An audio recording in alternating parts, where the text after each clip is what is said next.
Hello student, आज अपने topic करेंगे मलिन बस्तियां या स्लम्स। मलिन बस्तियों में सबसे पहले अपने इनका अर्थ पढ़ेंगे। एक मलिन बस्ती मुख्य रूप से एक अत्यधिक भीड़ भाड़ का क्षेत्र होता है जहां का वातावरण अत्यधिक गंदा व बदबूदार होता है तथा वहां स्थित झुग्गी झोंपड़ियां या जर्जर कोठरियां मानव के रहने लायक नहीं होती हैं। यह एक ऐसा क्षेत्र होता है जहां मूलभूत सुविधाओं जैसे जल आपूर्ति, जल निकासी आदि का नितांत अभाव होता है। परिणाम स्वरूप गंदगी बनी रहती है एवं विभिन्न बीमारियों का प्रकोप बना रहता है। यह गरीबी से ग्रसित क्षेत्र होता है जहाँ की जनसंख्या में उच्च जन्म दर, उच्च शिशु मृत्यु दर, अपराध प्रवृत्ति, अनैतिकता, बेरोजगारी आदि विशेषताएं पाई जाती हैं। अतः मलिन बस्तियां एक नारकीय जीवन का द्योतक है।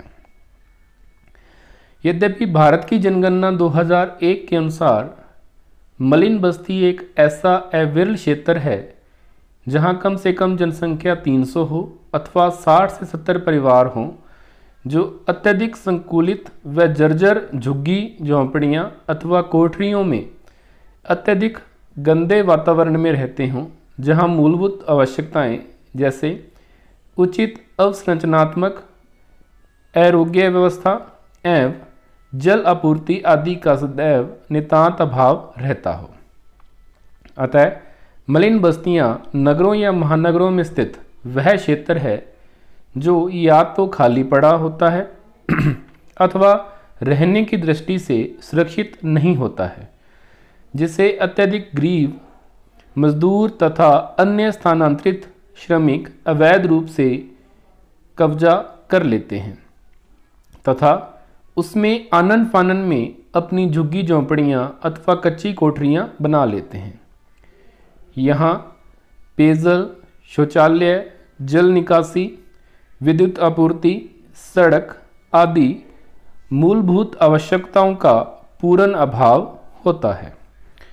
परिणाम स्वरूप यह क्षेत्र एक गंदे, बदबूदार तथा अंधकारमय क्षेत्र के रूप में परिवर्तित हो जाता है, जहां विभिन्न प्रकार के संक्रमित रोगों का सदैव प्रकोप रहता है। अर्थ के बाद अपने पढ़ेंगे मलिन बस्तियों के कारक, कॉज या कॉजेज ऑफ स्लम्स। मलिन बस्तियों के निर्माण में कुछ महत्वपूर्ण कारण हैं, जिसमें सबसे पहले है तीव्र औद्योगिकरण, रैपिड इंडस्ट्रियलाइजेशन। नगरों में औद्योगिक वृद्धि व रोजगार के नए अवसर एक शक्तिशाली चुंबक की भांति कार्य करते हैं और ग्रामीण जनसंख्या को शहरों की ओर आकर्षित करते हैं। फैक्ट्रियों में कार्यरत मजदूर अपने आवास इनके नज़दीक ही बना लेते हैं। ये कम मजदूरी पाने वाले श्रमिक प्रतिदिन अपनी फैक्ट्री तक आने हेतु यात्रा में खर्च वहन नहीं कर सकते हैं। अतः अपनी फैक्ट्री के नज़दीक उपलब्ध किसी गंदे या उबड़ खाबड़ स्थान को श्रमिक साफ कर उस पर कच्ची कोठरियां तथा झुग्गी झोंपड़ियां बना लेते हैं। यह सब आनन फानन में तथा बिना किसी नियोजन के होता है। परिणाम स्वरूप मलिन बस्तियों का उदय होता है। दूसरा कारक है जनसंख्या वृद्धि, पॉपुलेशन ग्रोथ। विकासशील देशों में निरंतर बढ़ती जनसंख्या एवं आवासों के निर्माण में अत्यधिक अंतर है। जिस दर से परिवार बढ़ रहे हैं उस दर से उनके रहने के लिए मकानों का निर्माण नहीं हो पा रहा है। अतः आवास की समस्या बढ़ रही है। परिणाम स्वरूप नगरों एवं महानगरों में नव आवासीय भूमि एवं नव भवनों व मकानों की कीमत आसमान छू रही है। अतः गरीब मजदूर, अन्य स्थानांतरित श्रमिक मलिन बस्तियों में रहने के लिए मजबूर हैं। इस तरह की जनसंख्या निरंतर बढ़ रही है और परिणाम स्वरूप मलिन बस्तियां भी बढ़ रही है। तीसरा कारक है कटिबंधों का अभाव, लैक ऑफ जोनिंग।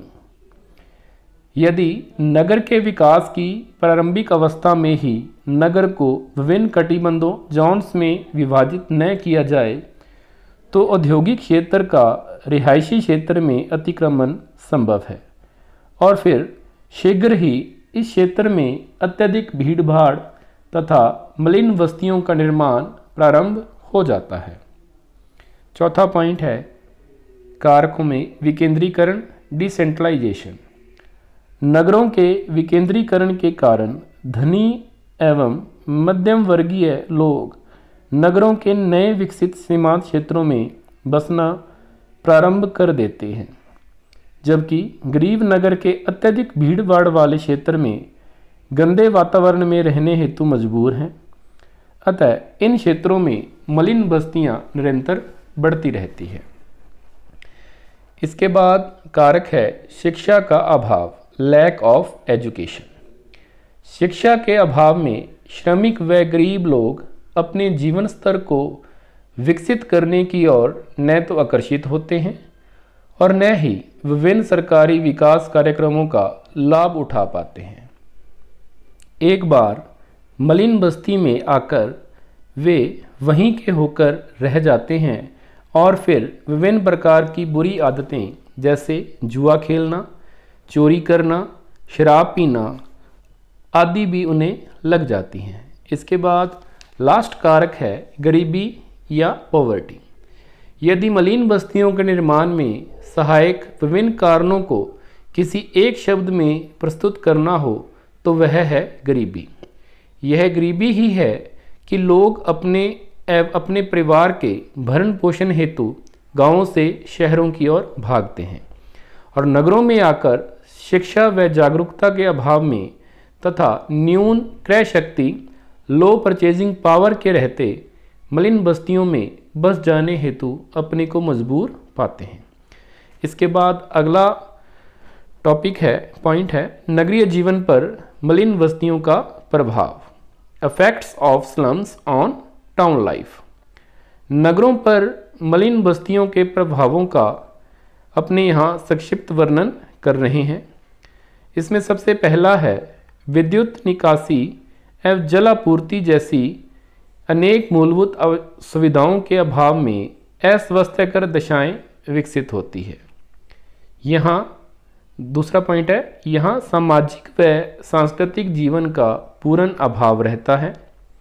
तीसरा पॉइंट मलिन बस्तियों के निवासियों का मनोविज्ञान प्रभावित होता है, उनमें अनैतिकता तथा हीन भावना विकसित होती है।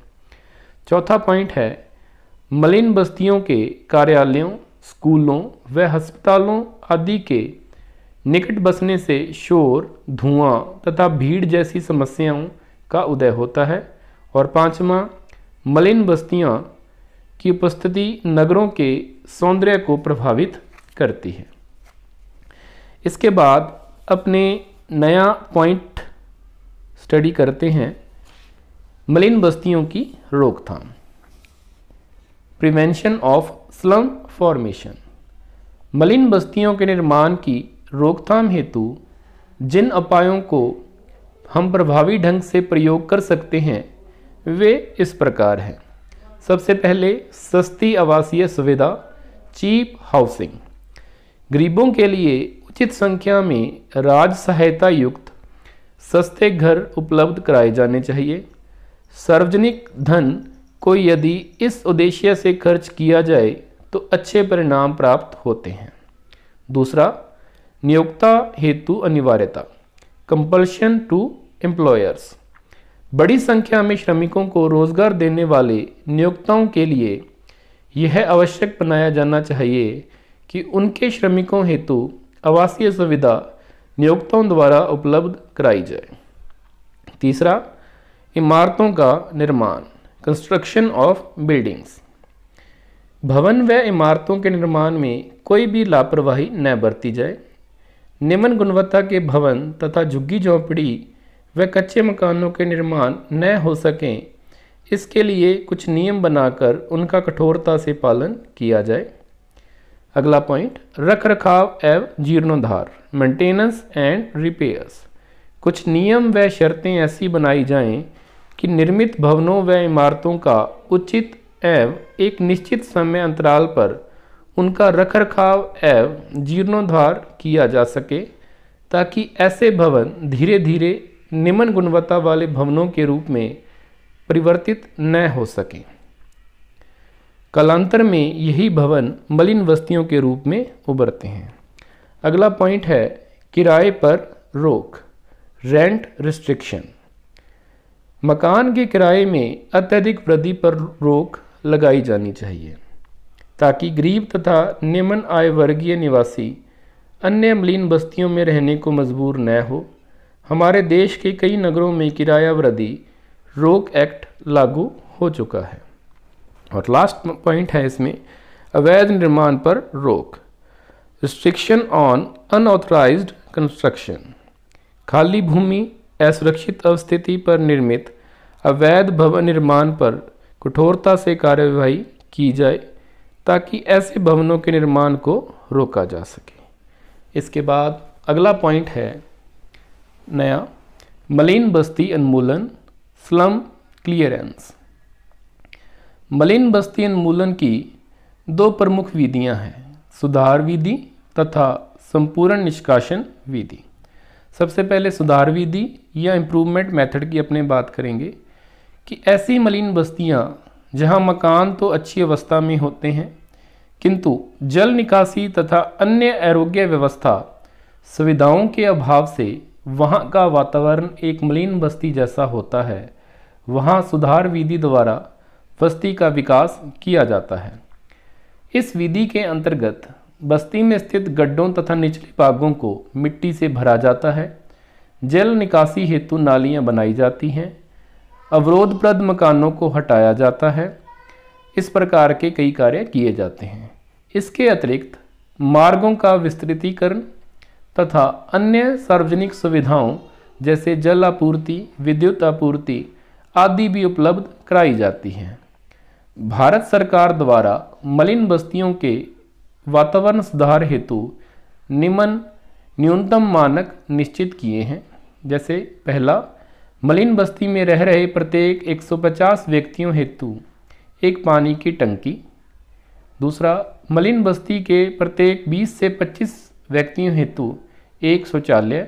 और तीसरा, मलिन बस्ती के मार्गों पर प्रत्येक 30 मीटर की दूरी पर एक स्ट्रीट लाइट। इसके बाद दूसरी विधि है संपूर्ण निष्कासन विधि, कंप्लीट रिमूवल मेथड। इस विधि के अंतर्गत किसी मलिन बस्ती को पूर्ण रूप से उसकी वर्तमान अवस्थिति से हटा दिया जाता है। सभी झुग्गियों व कच्चे घरों को तोड़कर साफ कर दिया जाता है।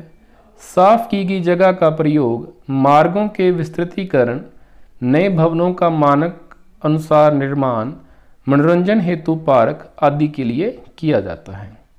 इस प्रकार मलिन बस्तियों का उन्मूलन एक महंगी प्रक्रिया है।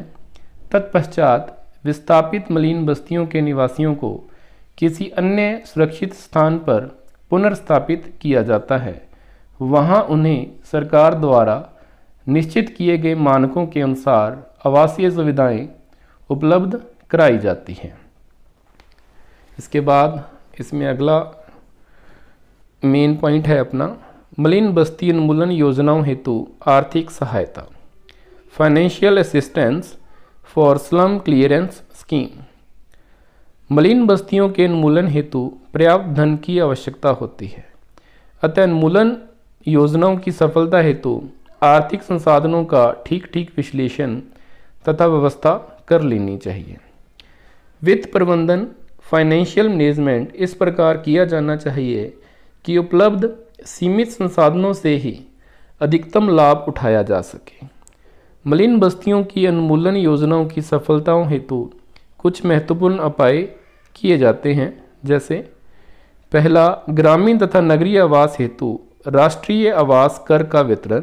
दूसरा, ब्याज मुक्त ऋण अथवा न्यूनतम ब्याज दर का ऋण आवास बनाने हेतु 30 से 40 वर्षों हेतु उपलब्ध कराया जाए।